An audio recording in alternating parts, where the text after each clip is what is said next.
Hi, I'm Dr. Cindy Dupuy. I have a PhD in learning disabilities. I do diagnostic assessment, advocacy, and intervention. I'm also an adult with dyslexia and dysgraphia. Hi, my name's Kim Sharman. I work with kids with dyslexia, dysgraphia, ADHD, and kids from kindergarten through college. And I too have ADHD. Okay, so we got a set of test scores from an individual who watches us. Thank you for watching us. And we're doing a review of his data. So for those of you who like to look at the numbers first, so do a quick screenshot of all of this. There's page one, page two. You don't need me to count page numbers. Notice we've got some stuff crossed out. We'll talk about that. And then there is the last page of that. So if you want to go in and do kind of your own analysis, take a minute and do that. But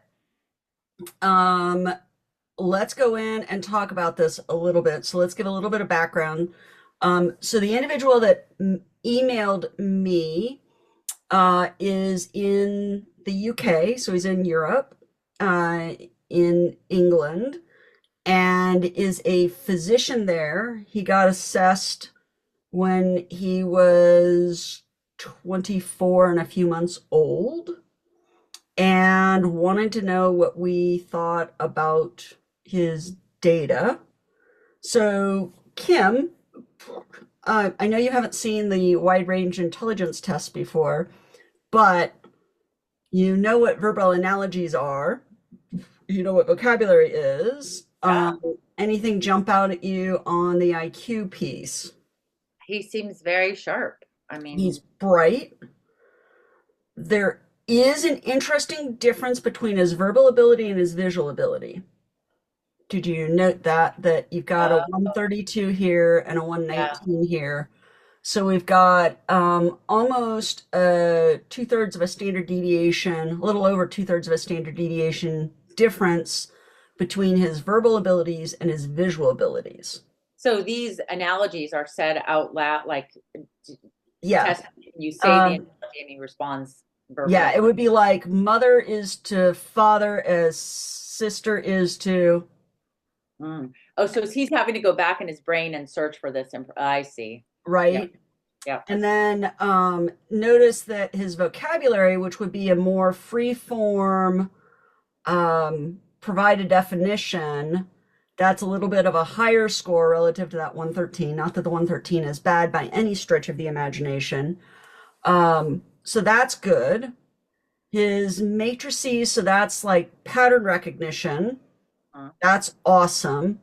Mm-hmm. I'm not familiar with the diamonds subtest, but my guess is it's a visual spatial processing where you go in and you either build something or you're identifying shapes within and counting the number of occurrences of something. I'm not sure what the diamond subtest in, and I didn't research it ahead of time. If somebody else knows, you can let me know.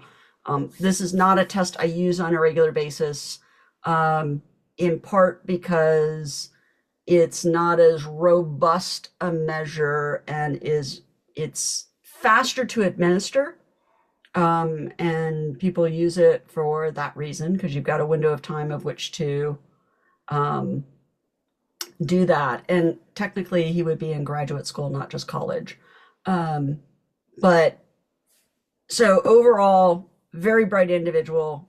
Visual abilities are stronger than verbal abilities, but intellectually, like when you average the 119 and the 132, you come up with about a 126. That is imperfect at best, so do not read that as descended from the test gods as that's the score. Um, so just look at that with a grain of salt, those of you who are reading that. Okay, so, okay, now let's take a look at the attention, concentration, memory. So, Kim, what jumps out at you? Wow. A great difficulty with attention and being able to hold information. And I mean, lots of discrepancy compared to his IQ.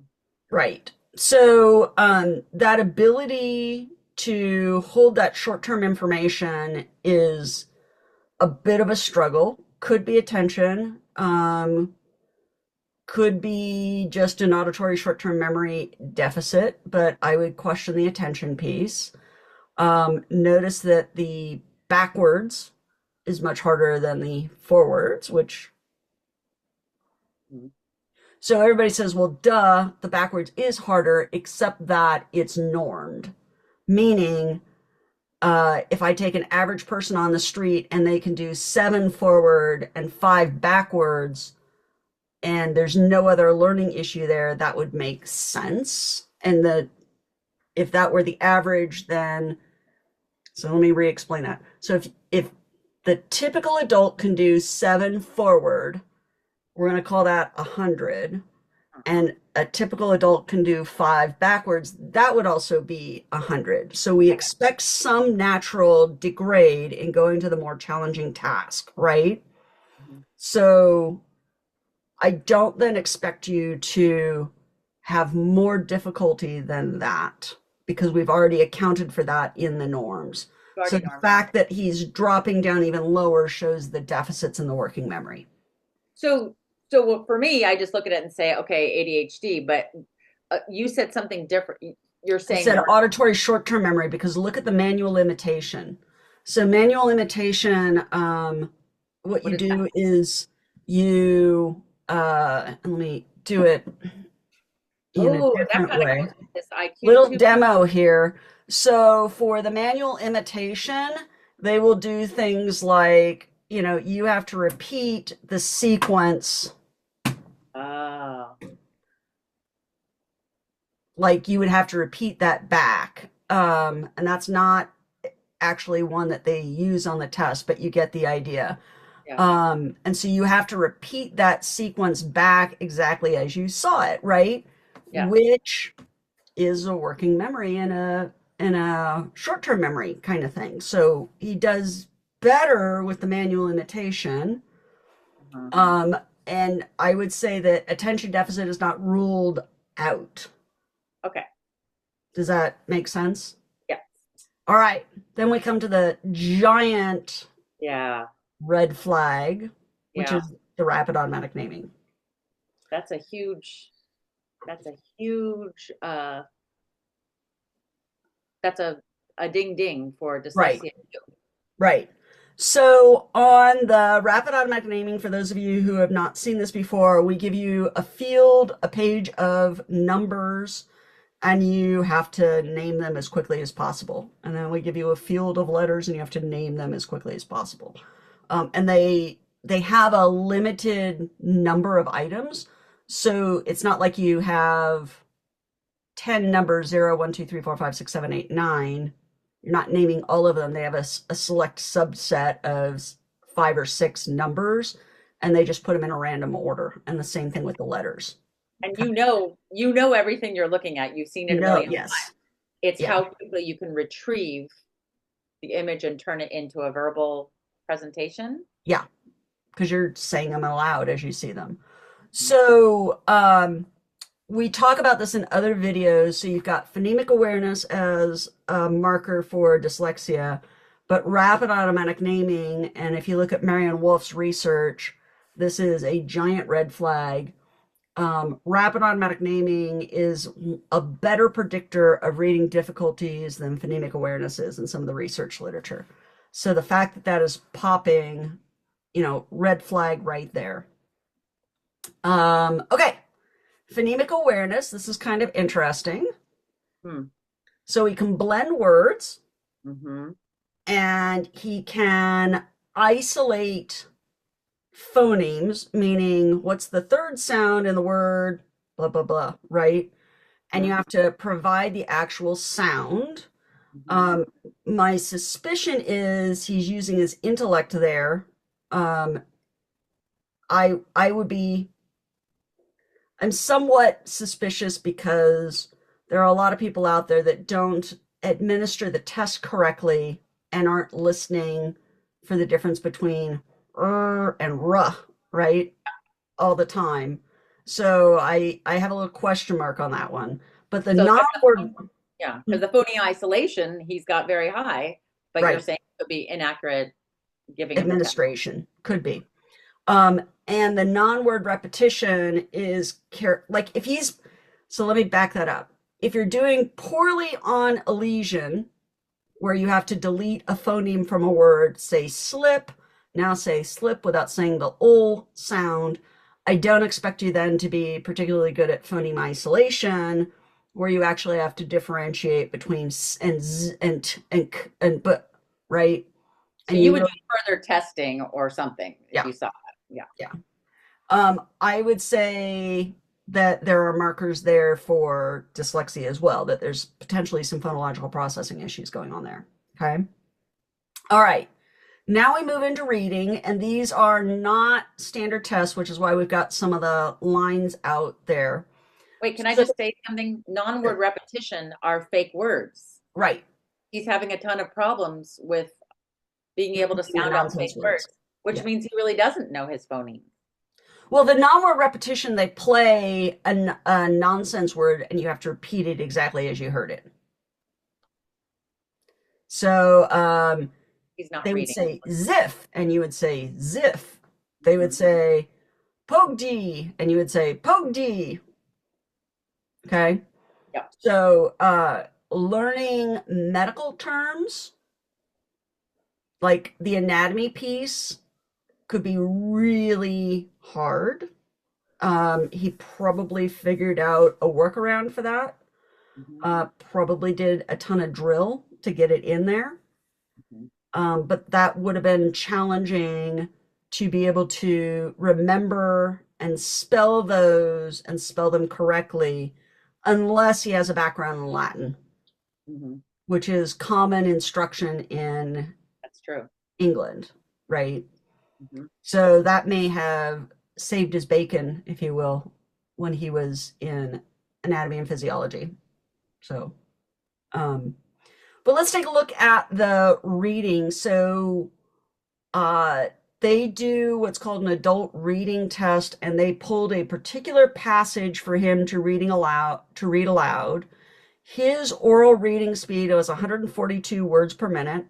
The average was reported as 150 words per minute. And so his reading speed is somewhat slower than what is expected for his age. And I know 8 words doesn't sound like a lot, but actually is, given that he should be probably in the 160, 170 range, without garbling words. Mhm. And my question in this as well would be, did they ding him for errors in reading? Is this a total words per minute, or is this correct words per minute? Because there's a difference. Mhm. Correct words per minute, we subtract out any errors. So we don't know if they did that or not. But having that slower reading rate would result in him needing more time to read and digest textbooks and needing more time on tests to read and understand what questions are being asked. Um, and again, with strong intellect, that is helping.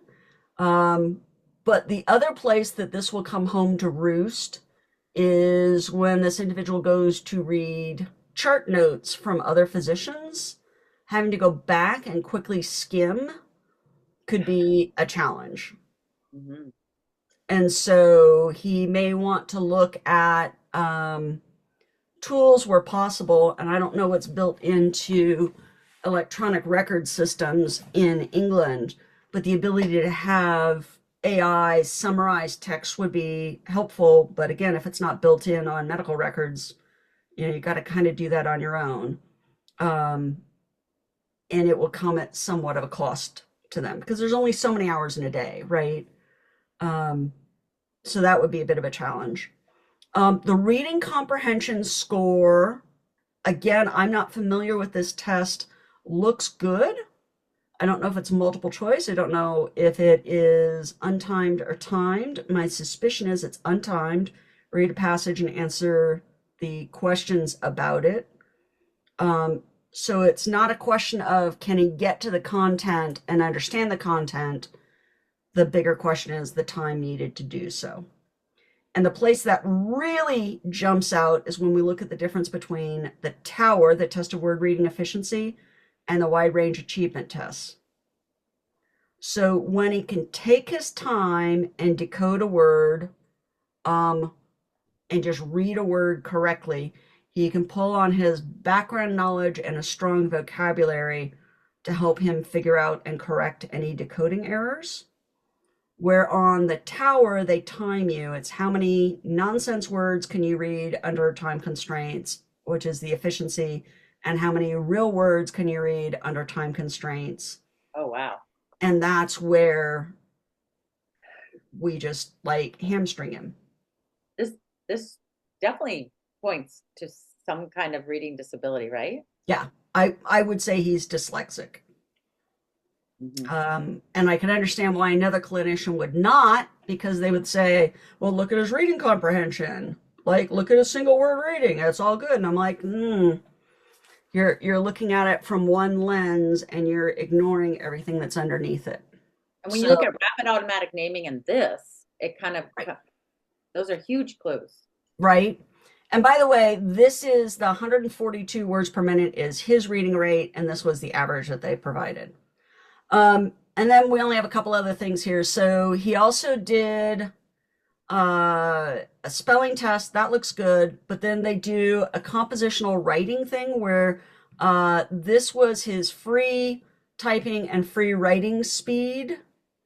And this was the average speed. And so I didn't cross out the discrepancies there, but again, note that he is taking more time to get text down on the page, which suggests to me that there is a great chance of dysgraphia in all of this, but because they didn't do any more written language assessment, they have completely missed that.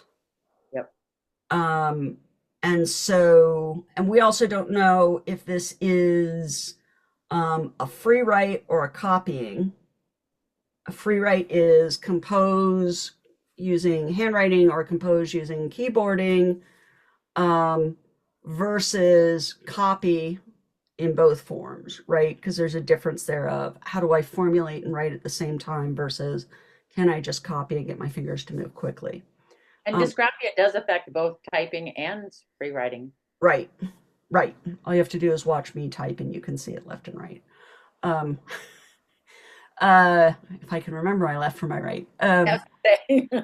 That's another thing. So I think that there are indications that he may also have dysgraphia, which would affect the ability to get chart notes down, take notes in real time. And the challenge of that being, too, that with the short term memory deficits, trying to get that down is going to be somewhat difficult. So he's going to have to work on finding things to add efficiency, right? Like figuring out how to quickly take notes to key memory as people leave, pull out a digital voice recorder, Mhm, quickly dictate big notes to have it transcribe, mhm. and then be able to use those. And Um, and we still don't know if he has ADHD, so that would be something worth testing. yeah, that's also worth exploring. Now, the challenge that you get into in different countries, in the United States, it is 100% normal to give stimulant medications to adults. Not every country believes that ADHD exists into adulthood. Huh? Really? Yeah.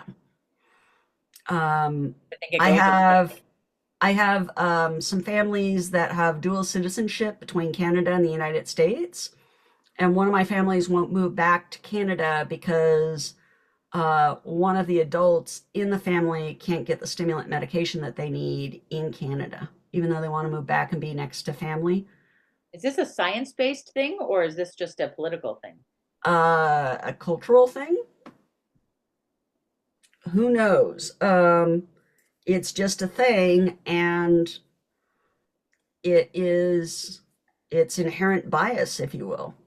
Hmm. Like, well, you're an adult, you should figure out how to do that, right? We could get into a whole big, drawn out conversation on that. That's But really interesting profile. Thank you for sending that in. We always are happy to look at other people's profiles and give analysis and what we think of what's going on. It's fun for us to look at how other people pull things apart. And I'm curious if this is helpful to him. I would say, what would you say intervention wise? well, obviously he's a very brilliant person, but I would do a little bit of testing to see. I would like to do a lot of nonsense words with him and identify what are the sounds and the phonemes that he really doesn't know automatically. Hmm. And obviously, this person's a quick learner, so they could learn quickly and they could learn to divide words into syllables you know, and then I would teach also the typing. I would teach it the way I teach kids with dyslexia. Yeah.